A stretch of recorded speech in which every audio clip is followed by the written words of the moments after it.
তোমার নাম কি? রূপম মণ্ডল। রূপম নামটা পছন্দ? তোমার নামটা বলে দাও। আয়েশা।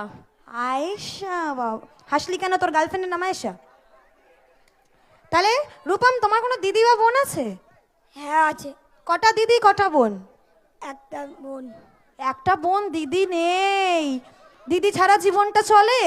আর আমাদের আয়েশার ব্যাপারে কি বলবো? ওর না একটা ভাই আছে, না একটা দাদা আছে, না একটা বয়ফ্রেন্ড আছে, না একটা বর আছে, কেউ নেই। ওখান থেকে কাকু বলছে আমি করব প্রেম। কি অবস্থা! তাহলে আমাদের কর্তব্য কি? আজকে আমরা এসেছি, এই যে আমরা শ্রদ্ধাঞ্জলি পরিবার এসেছি, আর সেই সঙ্গে আজকে আমাদের কালীমাতা যুবক সংঘের কর্তব্য কি? আয়েশাকে একটা ভাই দেওয়া, গিফট করা, আর আমাদের রূপমকে একটা দিদি গিফট করা, তাই তো? হ্যাঁ কি না বলো? একটা জোরে হ্যাঁ বলো। তাহলে তোমার কি একটা দিদি চাই? হ্যাঁ। সেই দিদি যদি আয়েশার মতো সুন্দরী হয় চলবে? হ্যাঁ চলবে। আচ্ছা চলবে। তাহলে আয়েশার তো কোনো সমস্যা নেই। তাহলে যেহেতু ভাই আর দিদির সম্পর্ক হচ্ছে স্নেহের সম্পর্ক, মায়ার সম্পর্ক, তাহলে ভাই কি তার দিদিকে জড়িয়ে ধরে একটা চুমু খাবে না? খাবে কি খাবে না তোমরা বলে দাও। চুমু কি খাবে? হ্যাঁ। চুমু খাবে বলেছে। চুমু খাবি? আচ্ছা ঠিক আছে। তুমি তুমি খাবে না? আর দাঁড়াও, এ তো হায় ভগবান, ও এগিয়ে চলে যাচ্ছে চুমু খাওয়ার জন্য। আমি কোনো বলিনি যেতে।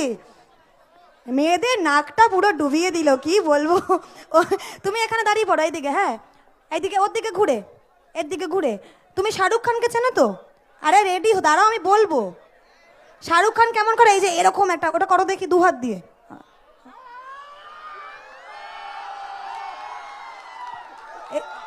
এটা কার বাচ্চা?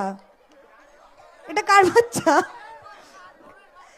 এই যে দাঁড়াও, আমি যখন বলবো তখন যাবে, ঠিক আছে? আমি যখন বলবো 1 2 3, তুমি দৌড়ে যাবে, তোমার দিদিকে জড়িয়ে ধরবে, ধরে গালে একটা চুমু খাবে, ঠিক আছে? মনে থাকবে?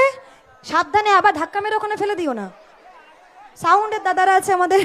চলো রেডি? মাথা নাড়ো, হ্যাঁ মাথা নাড়ো। চলো 1, সবাই গোনো আমার সঙ্গে। 1 2, দেখো কাঁপছে বাবা গো। আচ্ছা ঠিক আছে, আর করবো না। রেডি? হ্যাঁ চলো 1 2 3, দৌড়ে যাও। একটা চুমু খাও, গালে চুমু খাও, গালে চুমু খাও। বাবা গো, থ্যাংক ইউ। হ্যাঁ বাবা, চুমু খেলে ও যেন মজা নিয়েছে ওরা। আচ্ছা চুমু খেয়ে কেমন লাগলো? খুব ভালো লাগলো।